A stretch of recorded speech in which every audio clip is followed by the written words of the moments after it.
rekan LM Podcast, selamat datang di LM Podcast dengan saya, Leo Agustin. Pada episode kali ini, LM Podcast akan membahas topik yang sangat relevan di industri keuangan, yaitu green financing. Kami telah mengundang para narasumber yang saat ini sudah bersama kita, yaitu Pak Fajar Trijatmiko dan Mbak Asyahida Alhaq.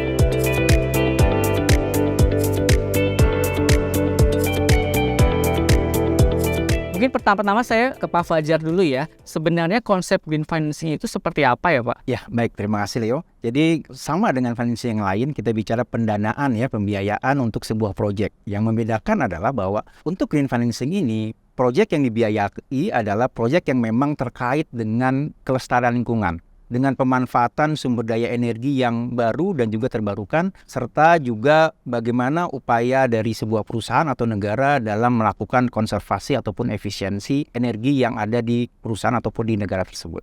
Lalu apa Pak yang menjadi pembeda dengan konvensional financing gitu ya? Apakah dari jenis produk atau sumber pendanaan Pak? Kalau kita bicara financing, ya, pendanaan, pembiayaan, tentu sumbernya adalah dua.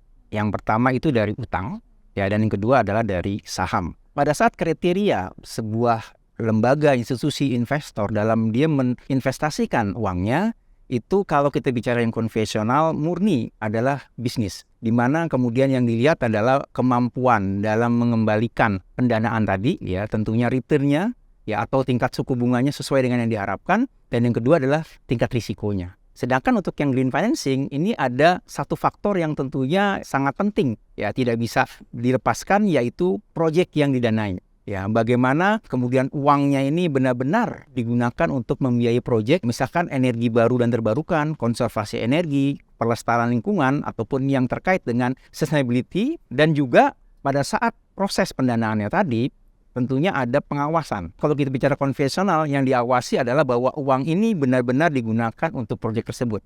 Sedangkan untuk yang green financing, yang diawasi juga termasuk adalah apakah proyek ini benar selama usia proyek. Misalkan dia berhutang sampai dengan 15 tahun, 20 tahun. Selama 20 tahun itu, selama 15 tahun itu, benar-benar proyek itu benar-benar terkait atau benar-benar memang sesuai dengan konsep green financing yang sudah disepakati di awal. Kalau menurut Pak Fajar, operasionalisasi atau bentuk-bentuk pembiayaan dari green financing ini apa aja Pak? Kembali lagi kalau kita bicara utang, ya berarti bisa bersumber dari lembaga keuangan. Misalkan perbankan ya, seperti itu. Atau yang kedua melalui capital market. Berarti nanti perusahaan atau bahkan negara itu bisa menerbitkan yang kita sebut dengan green bonds atau green sukuk gitu ya, misalkan untuk yang syariah. Kriterianya ya yang harus dipenuhi adalah sesuai dengan kriteria yang memang berlaku secara internasional terkait dengan green financing tersebut. Dan yang ketiga, yang di luar pembiayaan dari lembaga keuangan ataupun bonds juga bisa melalui penyertaan modal saham ya. Berarti di sini adalah investor memang dia akan menyertakan modal baik secara langsung misalkan atau melalui capital market kepada perusahaan yang memang mereka fokus ya kepada proyek-proyek terkait dengan energi baru terbarukan, pelestarian lingkungan dan yang semacamnya. Tadi Bapak menyampaikan bahwa tujuan utama green financing ini kan mendukung pembangunan yang berkelanjutan dan ramah lingkungan gitu ya Pak. Lalu apakah si lembaga keuangan ini juga mencari keuntungan Pak? Nah, ini menariknya ya. Jadi kalau kita bicara investasi, kita ingin adanya tingkat pengembalian sesuai dengan risikonya. Permasalahannya adalah bahwa proyek-proyek yang terkait green energy misalkan seperti itu, umumnya adalah proyek-proyek yang membutuhkan investasi besar. Proyek-proyek dengan teknologi yang cukup sulit. Ya, dan juga mungkin kalau kita bicara Indonesia, teknologinya mungkin harus diimpor. Tentu saja dari sisi pembiayaan itu akan meningkatkan risiko bagi perusahaan yang tadi melakukan proyek-proyek terkait dengan green project tadi. Misalkan apa contohnya risikonya tadi? Payback period. Ya, berapa lama uangnya akan kembali? Itu tentunya akan lebih tinggi, lebih lama dibanding dengan yang biasa. Kemudian juga karena lamanya tadi, tentunya ketidakpastian semakin tinggi ya. Ya, ketidakpastian dari apa? Ya, dari tingkat pengembaliannya. Ya, kalau tadi bentuknya adalah utang, jangan-jangan nanti tidak bisa mengembalikan. Jangan-jangan perusahaannya bangkrut. Nah, ini adalah yang kemudian meningkatkan risiko. Ya, kalau kita bicara high risk berarti high return. Investor akan meminta return lebih tinggi. Kalau dia kreditur, dia akan mengenakan bunga yang lebih tinggi. Tapi tentunya ada investor-investor tertentu ya, yang memang mereka fokus. Mereka concern terhadap sustainability. kemudian memang diangkat isunya sehingga diharapkan hal-hal yang tadi meningkatkan risiko itu tidak menjadi penghambat bagi para pemilik modal tadi untuk investasi di proyek-proyek yang terkait dengan sustainability ini. Bicara tentang tingkat bunga nih Pak, kira-kira bagaimana tingkat bunga yang ditawarkan oleh green financing di Indonesia Pak? Kalau kita bicara mungkin di Indonesia masih agak sulit ya kita untuk memperoleh datanya, tapi kalau kita lihat ya bagaimana tadi di awal sudah disampaikan bahwa beberapa perusahaan baik BUMN ataupun swasta atau bahkan ya negara mereka menerbitkan surat utang atau bonds ya green bonds kita sebut itu di luar negeri. Alasannya yang pertama memang di sana sudah lebih populer dibanding di kita ya karena memang di sini pengetahuan terkait dengan tadi green financing masih kurang. Ya, yang kedua adalah masalah bagaimana investor mereka di sana concern. Ya, mereka memang sangat ingin mendanai proyek-proyek yang memang terkait dengan sustainability tadi. Sehingga diharapkan tadi isu terkait perbedaan tingkat suku bunga antara yang konvensional dengan yang green financing itu tidak terlalu besar. Tapi sekali lagi kalau kita bicara risiko, lebih tinggi risikonya dibandingkan dengan pembiayaan biasa. Secara umum itu akan mengenakan tingkat suku bunga yang lebih tinggi. Ya mungkin saja nanti perlu ada atau mungkin sudah ada gitu ya intervensi dari pemerintah, regulator sehingga bisa menurunkan risiko ya dari dari proyek-proyek yang terkait dengan energi misalkan seperti green energy sehingga para investor baik itu kreditur ataupun pemegang saham itu mereka juga bersedia untuk menyertakan modalnya. Saya ke Mbak Ida nih Mbak, saya pengen tahu Mbak kira-kira menurut Mbak apa yang mendasari konsep green financing ini Mbak? Seperti yang tadi disampaikan juga sama Pak Fajar, jadi kan pembeda antara yang financing green dan konvensional ini adalah mereka berfokus terhadap lingkungan gitu ya. Jadi di green financing kan mereka peduli ya apakah proyek ini sustain atau tidak, apakah peduli terhadap lingkungan atau tidak. Nah sebetulnya yang mendasari ini bukan sesuatu yang tiba-tiba gitu ya Mas Leo ya. Jadi baik itu di tingkat global maupun di tingkat lokal gitu ya. Jadi kesadaran terhadap lingkungan ini semakin tinggi. Ada satu titik di mana pemimpin dunia maupun masyarakat sudah berpikir bahwa kita nggak bisa nih ngelanjutin ekonomi yang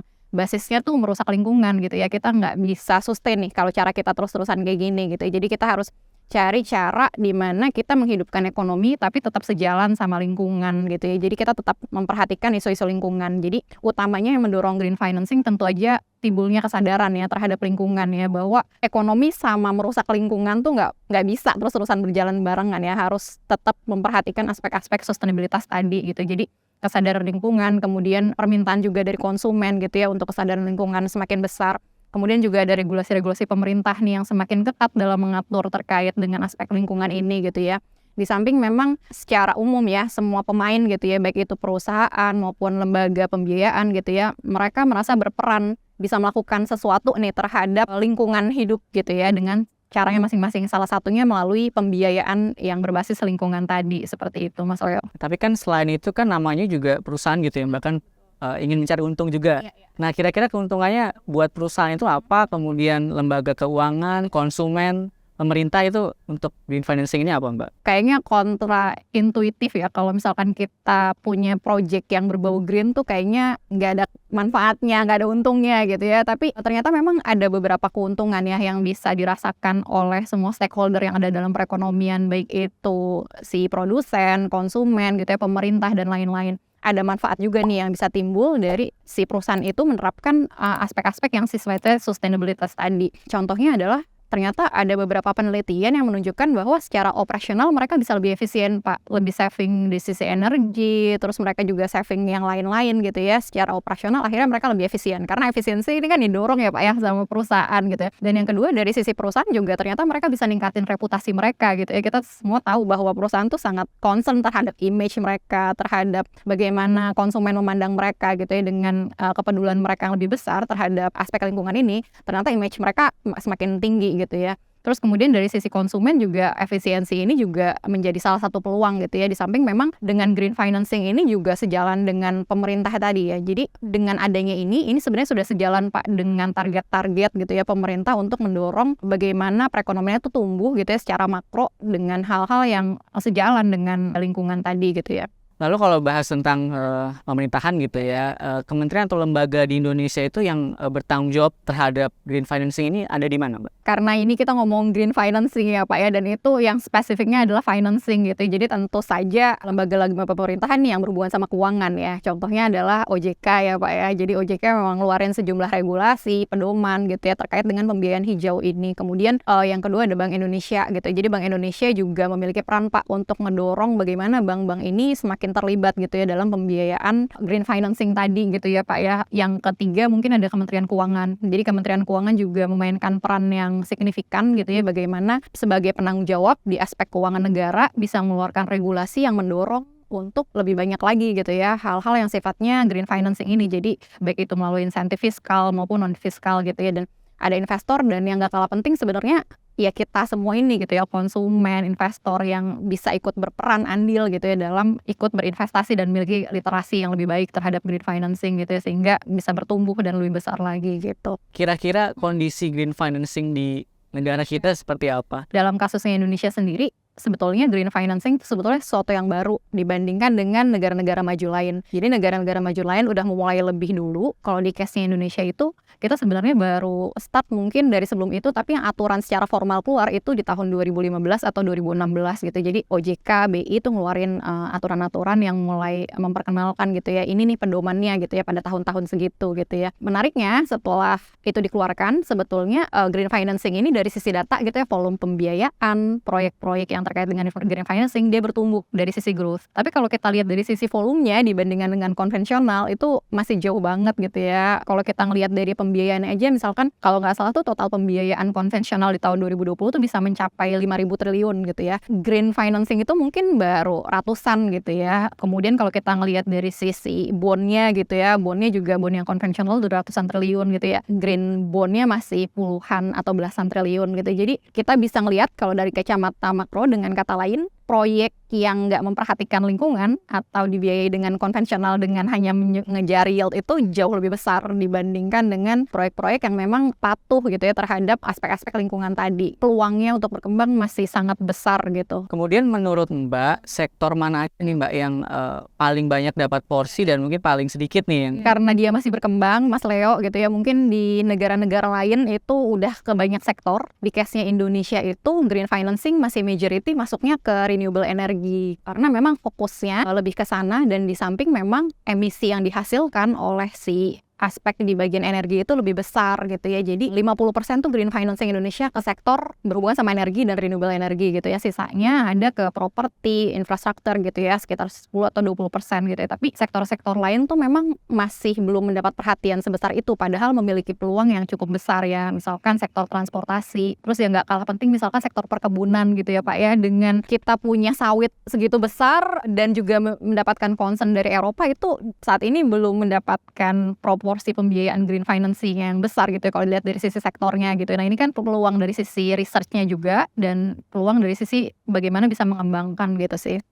Target dari pemerintah kita sendiri seperti apa Mbak untuk green financing ini? Pemerintah udah melakukan gitu ya berbagai hal untuk mendorong supaya green financing ini semakin maju gitu ya. Tapi memang ada beberapa gitu yang dilakukan oleh pemerintah gitu ya. Yang pertama memang mendukung regulasi-regulasi tadi ya, dari sisi bagaimana membuat ekosistem green financing-nya itu sendiri. Kemudian juga insentif-insentif mereka mengeluarkan gitu ya untuk mendorong. Yang nggak kalah penting juga sebenarnya mereka mendorong literasi dari sisi masyarakat gitu ya. Bagaimana pemahaman terhadap green financing ini semakin baik, karena menurut data OJK ternyata literasi green financing di Indonesia tuh rendah banget Pak gitu ya. Jadi sekitar tahun 2019 mungkin angkanya di sekitar 8,8% gitu yang memahami apa itu green financing gitu. Target pemerintah ke depan lebih pada ke arah bagaimana bisa mengembangkan itu gitu ya, dan mendorong lebih banyak lagi yang terlibat dalam project green financing ini. Kalau di Indonesia sendiri Mbak, indikator kesuksesan gitu ya dalam penerapan green financing seperti apa? Mereka memang punya beberapa target, salah satunya memang menjadi leader di regional untuk green financing itu sendiri. Dan yang gak kalah penting memang pemerintah juga punya target seberapa banyak proyek yang biasa dibiayain ya Pak ya. Karena kan kalau ngomongin proyek, semakin banyak proyek yang dibiayai sama green financing secara gak langsung berarti proyek-proyek itu sejalan dengan lingkungan gitu ya. Jadi volumenya, terus kemudian berapa kredit yang bisa disalurkan gitu ya untuk green financing itu gitu ya. Karena tadi dari sisi volume kredit masih kecil ya Mas Leo ya dibandingkan yang konvensional gitu. Dan di samping regulasi mereka juga berharap bagaimana literasi terkait green financing ini semakin membaik gitu. Oke Mbak, tadi menyambung pendapat dari Pak Fajar bahwa sebagai pelaku usaha gitu yang investor yang membiayai proyek-proyek hijau di Indonesia gitu ya, selama ini insentif apa yang sudah diberikan oleh pemerintah kepada mereka? Pak Fajar tadi juga bilang nih bahwa karena risikonya tinggi dan lain-lain kayak perlu nih intervensi dari pemerintah gitu ya. Kalau enggak mungkin kurang atraktif ya Pak ya dibandingkan dengan yang konvensional. Nah, ada beberapa upaya gitu ya Mas Leo yang udah dilakukan oleh pemerintah. Salah satunya pemerintah tuh ngasih pengurangan PPN Pak untuk project-project green financing. Mereka juga ngasih diskon PPH, mereka juga ngasih subsidi listrik gitu ya, mengeluarkan sertifikat hijau dan dukungan-dukungan lain ya. Sehingga pada akhirnya si green financing ini menjadi lebih atraktif ya dengan adanya insentif-insentif yang sifatnya fiskal ataupun non-fiskal tadi gitu ya. Kira-kira tantangan apa saja yang perlu diperhatikan oleh para stakeholder, Pak? Jadi kalau dari kacamata stakeholder, tantangan semacam kayak kepastian regulasi itu mereka butuh tuh Pak gitu. Jadi ini regulasi seperti apa gitu ya. Karena ternyata memang ada perbedaan-perbedaan juga Pak dari sisi misalkan kriteria, definisi yang ditetapkan oleh antar bank gitu. Itu kan mungkin dianggapnya jadi pakai yang mana nih gitu ya. Jadi kayak masih ada ketidakpastian walaupun OJK dan BI sudah mengeluarkan aturan gitu ya. Terus kemudian juga rendahnya literasi masyarakat terkait dengan green financing, dan yang nggak kalah adalah dari sisi risiko keuangan Pak justru dipandang. Karena tadi Pak Fajar kan bilang nih ya, kita mau ngedevelop suatu project-project yang berbasis lingkungan itu risikonya lebih tinggi. Jadi ada risiko keuangan yang dianggap lebih besar oleh perusahaan gitu. Yang ini masih dianggapnya menjadi challenge ya. Kelihatannya akan terus di-address gitu ya dengan semakin majunya green financing di Indonesia. Seperti itu Mas Leo. Menarik banget ya Mbak, Pak Fajar. Tapi sayang sekali nih sudah harus saya akhiri diskusi kita pada kesempatan kali ini. Mungkin saya bisa kasih beberapa kesimpulan perbedaan green financing dengan conventional financing. Kalau di green financing itu lebih banyak menawarkan pendekatan yang lebih holistik dan berkelanjutan gitu ya Pak, ya Mbak ya, dalam pembiayaan proyek. Sementara conventional financing itu lebih terfokus pada aspek profit gitu ya dan risiko semata. Kemudian yang kedua, di Indonesia sendiri, sektor yang paling banyak mendapatkan green financing adalah sektor energi terbarukan. Karena memiliki potensi yang besar gitu ya untuk mengurangi emisi karbon, mengatasi perubahan iklim, dan dianggap sebagai sektor yang menjanjikan gitu ya Pak. Kemudian yang terakhir ada beberapa tantangan dan penyebab mengapa penerapan green financing di Indonesia belum signifikan dibandingkan dengan pembiayaan konvensional. Salah satunya adalah rendahnya literasi keuangan hijau masyarakat kita. Terima kasih ya Pak Fajar, Mbak Ida untuk diskusi kita pada episode kali ini. Rekan-rekan LM Podcast, silahkan tuliskan komentar Anda. Jangan lupa like, comment, share, and subscribe channel LMFEB UI. Terima kasih banyak sudah mendengarkan episode kali ini. Sampai jumpa di episode berikutnya.